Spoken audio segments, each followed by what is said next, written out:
বিসমিল্লাহির রহমানির রহিম। আমরা অনেক সময় স্টোরিতে স্টোরি টেক্সট করি। তো সেক্ষেত্রে দেখা যাচ্ছে আমরা যে স্টোরিটা দিই ওটা পাবলিক দেখে।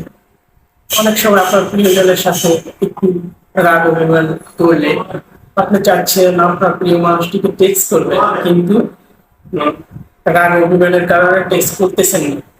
তো তাকে আপনার মনের ভাবটা প্রকাশ করতে ইচ্ছে হয়, সেক্ষেত্রে আপনি কি করবেন?